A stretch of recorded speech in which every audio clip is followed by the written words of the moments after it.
Di suatu desa terpencil, pada siang hari dalam sebuah ruangan, hiduplah seorang mantan anggota PETA yang sedang berbincang. PETA adalah organisasi yang dibentuk oleh pemerintahan Jepang pada tahun 1943, yang bertujuan untuk menghadapi Perang Asia Timur Raya dari serangan blok sekutu. Dalam menghadapi perang tersebut, Jepang meminta bantuan dari para pemimpin nasionalis dan Islam. Pembentukan PETA diinisiatif oleh orang Indonesia yang bernama R. Gatot Mangkobraja. Ia merupakan pemimpin nasionalis. PETA dibentuk setelah adanya Osamu Seirel atau peraturan yang dikeluarkan oleh pemerintahan Jepang. Pada pembentukan PETA, banyak pemuda dan pelajar bangsa Indonesia yang ikut bergabung menjadi tentara sukarelawan. Mereka mendapat pelatihan fisik oleh tentara Jepang. Mereka bersemangat karena memiliki tujuan untuk mempersiapkan kemerdekaan bangsa Indonesia. PETA bukan milik organisasi manapun, tapi langsung di bawah Panglima Tentara Jepang. Tentara PETA dibentuk untuk sebagai tentara teritorial yang berkewajiban mempertahankan wilayahnya. Anggota PETA tidak hanya memperoleh latihan fisik. Jepang juga mengajak anggota PETA untuk mencintai tanah air dan membangkitkan patriotisme. Pemerintahan Jepang mengatakan kepada anggota PETA jika pelatihan yang diberikan ini bermanfaat untuk melindungi bangsa Indonesia. Ada 66 batalion yang terbentuk dan berada di Jawa, 3 batalion di Bali, dan sekitar 2.000 personal di Sumatera untuk mengamankan daerah. Untuk markasnya ada di Bogor, Jawa Barat. Organisasi ini telah dibubarkan pada tanggal 18 Agustus 1945, sehari setelah proklamasi kemerdekaan Indonesia. Ada beberapa kelompok anggota yang bergabung dalam PETA yang tidak benar-benar berubah. Mereka tetap bersatu dan hidup bertetangga hingga usia yang sudah senja ini. Sebagai salah satu pasukan pembela tanah air, mereka sangat suka membahas tentang perjalanan bangsa Indonesia ini, khususnya dalam bidang politik. Mbah Sup, masih ingat pesan Bung Karno? Masih dong, Mbak Bagus. Ini kan pesan seorang presiden. Yuk, diminum dulu tehnya, ntar keburu dingin gak enak. Iya, makasih Mbah Gus. Saya jadi kepingin tahu bagaimana reaksi beliau melihat politik negeri ini. Datanglah seorang lelaki tua yang bernama Mbak Karyo. Dia merupakan seorang kepala desa yang ramah dan seorang pengamat politik sama seperti Mbak Sup yang merupakan seorang mantan anggota PETA. Selamat sore Mbak Sup, Mbak Bagus. Mengingatkan kembali nanti sore ada Kediri ya di rumahnya Mas Karno. Iya, Mbak Karyo bisa datang. Bisa dong, masa kamu ini gimana sih nanya sama orang yang abari? Iya, Karyo, kami itu kan pelupa. Lalu kenduran kemarin kamu tidak datang kenapa? Wah, kalau itu saya lupa Mbak Bagus. Tuh, kamu sendiri yang bilang. Ngomong nih ya Mbak, kalian tadi tuh sedang bahas apa sih? Ini, tadi Mbak Bagus pengen tahu pendapat kamu tentang politik. Wah, saya senang nih Mbak kalau dapat seperti ini. Politik ya? Kalau menurut saya Mbak, politik itu berasal dari kata Yunani. Artinya itu dari rakyat, untuk rakyat, negara.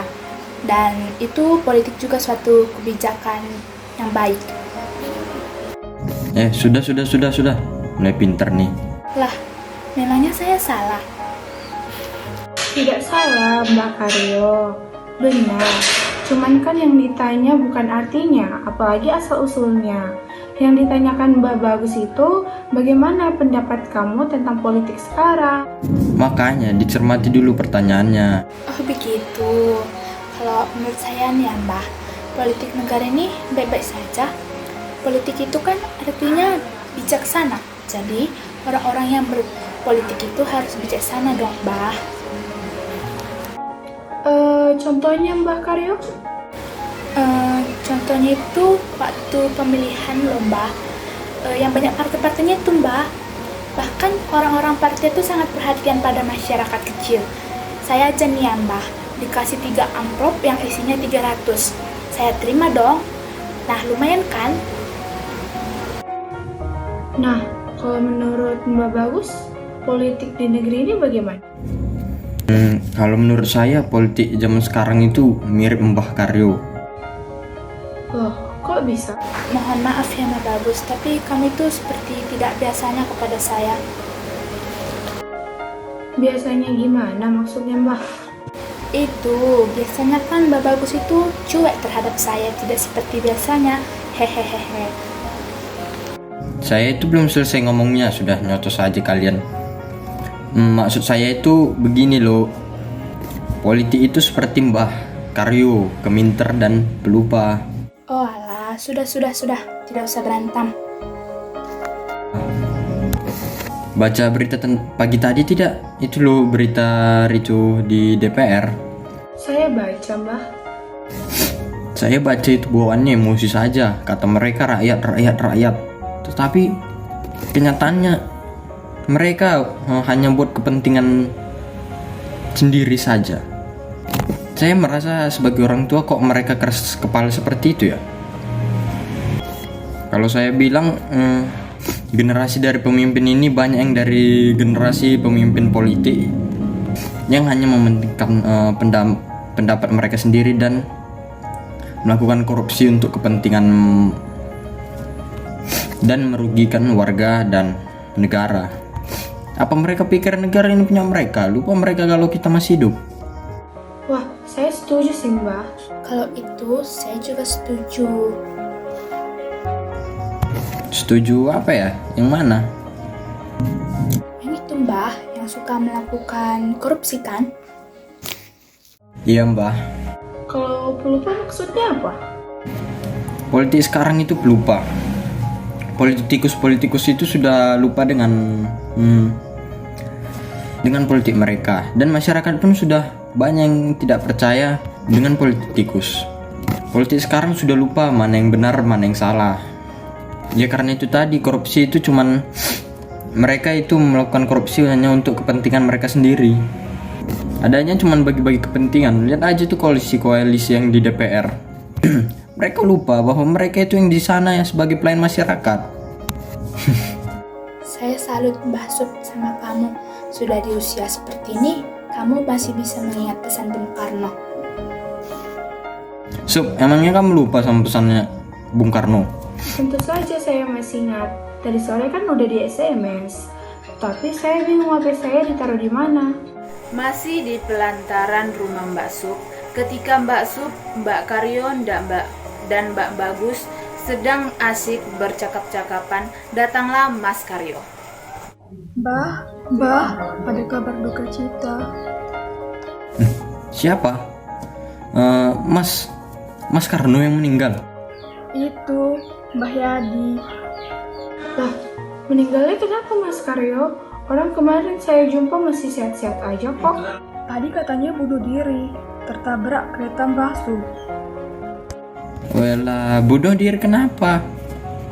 Mbah Yadi itu kan enggak ada masalah sama siapa-siapa toh. Sepertinya memang tidak ada masalah, Mbah. Wah, kami ini sok tahu semuanya. Mana ada orang yang mau berbagi cerita dengan yang lainnya tentang masalahnya. Apalagi nih ya, yang berhubungan dengan aibnya. Mbah Karyo tahu masalahnya apa? Ya sudah Mbak, saya lanjutin lagi. Mau ngabarin ke tetangga yang lain. Ya Mas, silahkan.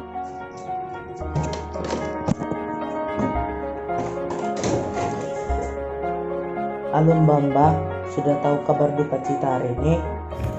Sudah Mas Adi, tadi dikabari sama Mas Karno. Mas Yadi, toh kenapa Mbah Yadi bunuh diri? Tidak tahu Mbak Sup. Katanya gara-gara anaknya hamil.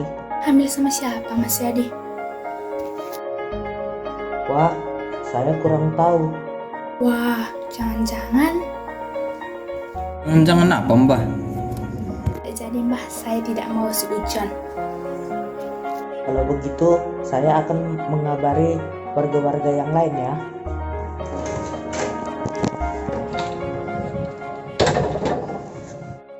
Selamat sore Mbah. Sudah tahu ada yang meninggal? Sudah, kamu dapat kabar dari siapa Jo? Gimana Jo? Tahu Mbah Yadi mau bunuh diri? Wah, itu dia Mbah. Itu dia maksudnya.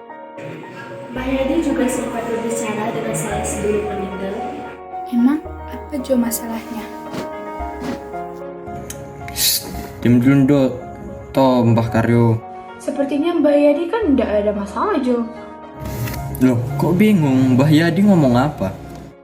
Tadi beliau bilang, Tadi rencananya saya mau naik kereta Mas Tejo, tapi saya lupa kalau kereta itu tidak mau di stop seperti taksi.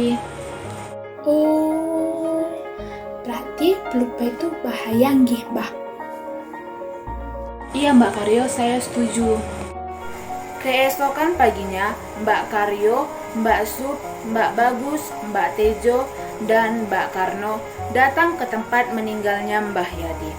Mereka masih merasa ngeri karena melihat arwah Mbak Yadi.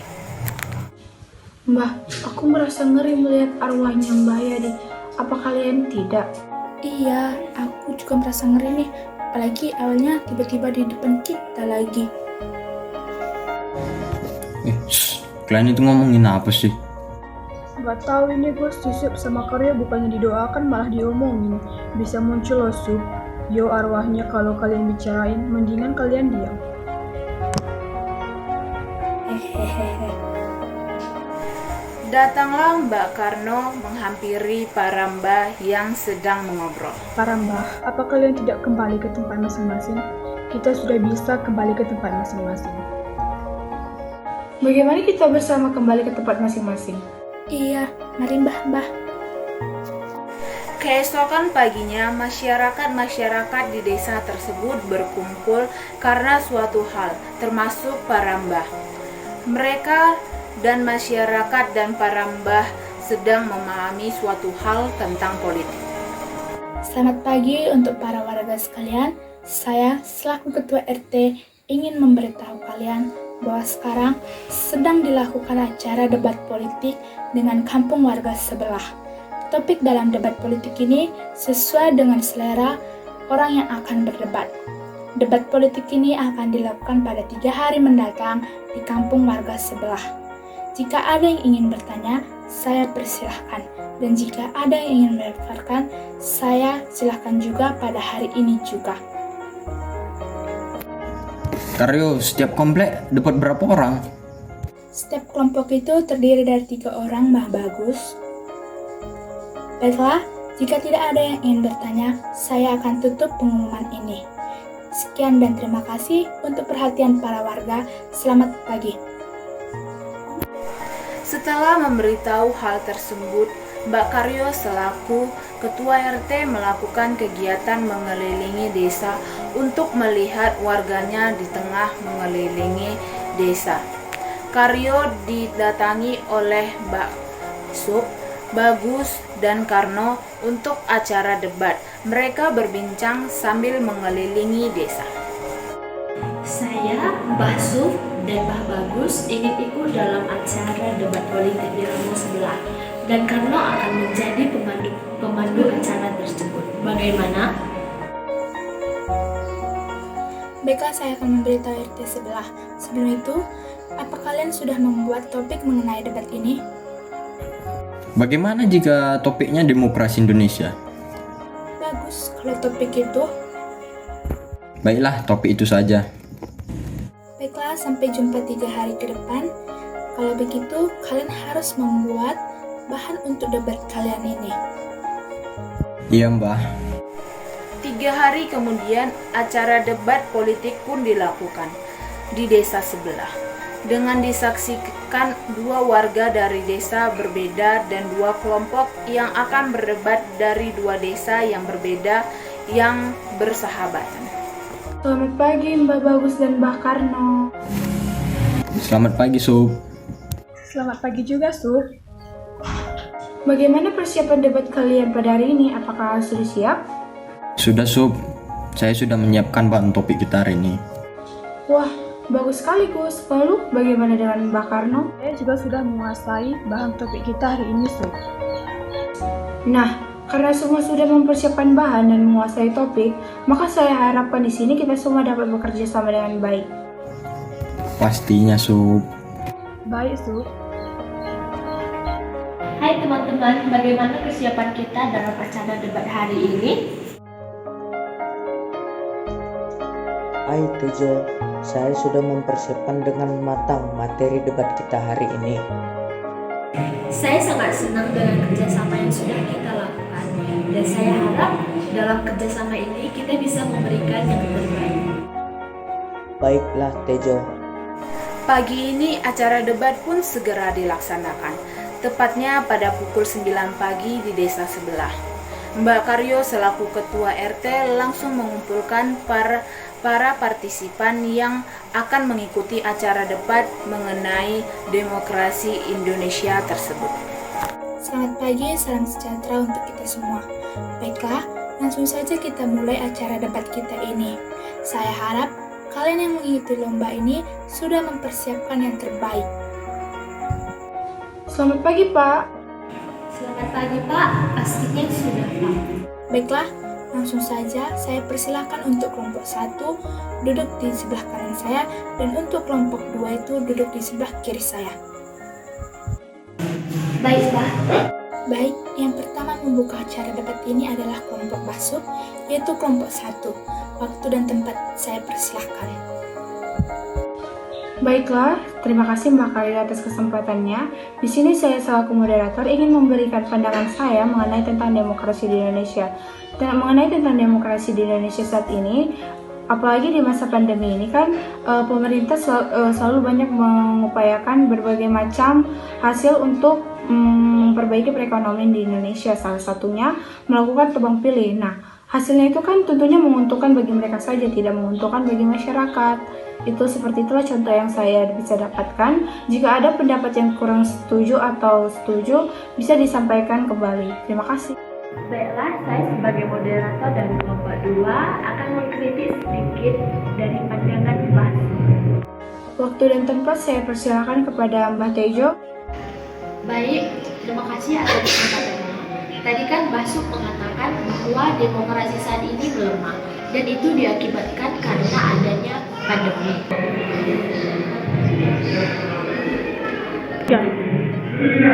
Sehingga pemerintah membuat tindakan tebang pilih, dan solusi yang dibuat oleh pemerintah tersebut merugikan masyarakat. Karena menurut saya dengan adanya tebang pilih, maka masyarakat akan terganggu.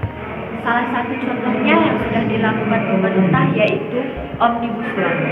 Baik, saya dari kelompok 1 berterima kasih kepada kritik saran yang diberikan oleh kelompok 2. Tapi di sini saya menyanggah kembali dari pendapat dari kelompok 2 karena menurut saya Omnibus Law itu bukanlah suatu pilihan yang harus dilaksanakan pemerintah untuk mensejahterakan masyarakat. Dalam keadaan pandemi ini bukan malah menguntungkan malah merugikan. Terima kasih. Baik, saya juga sebagai kelompok 1 memberikan pendapat saya tentang Omnibus Law. Saya kurang setuju terhadap pelaksanaan yang ingin pemerintah tersebut laksanakan karena menyangkut hak masyarakat dan semakin melemah akan demokrasi Indonesia.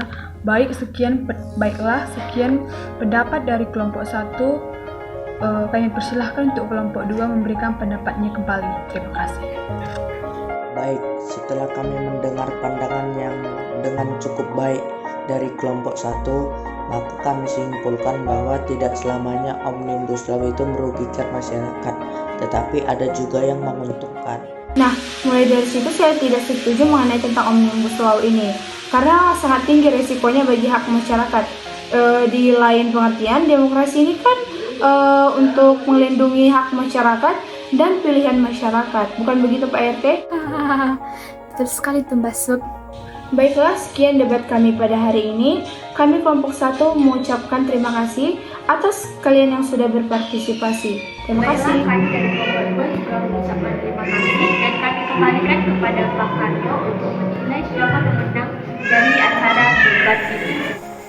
Sembari Mbak Karyo melakukan penilaian kepada kedua kelompok tersebut, mereka pun saling mempersiapkan diri dan berharap apa yang telah mereka usahakan tadi sesuai dengan hasil yang mereka impikan. Baiklah, sebelumnya saya ingin mengatakan bahwa pandangan kedua kelompok ini sangatlah bagus. Tetapi, kembali pada topik awal kita yaitu tentang demokrasi Indonesia. Dan yang paling mengarah pada demokrasi Indonesia itu adalah kelompok 1. Jadi, pemenang dalam debat ini adalah kelompok 1. Saya ucapkan selamat atas kemenangan kelompok 1. Terima kasih Mbah Karyo. Baik, Mbak. Acara debat mengenai demokrasi Indonesia pun selesai dan dimenangkan oleh kelompok 1. Meskipun begitu, kedua kelompok tersebut masih tetap akur dan tetap menjalin tali persaudaraan.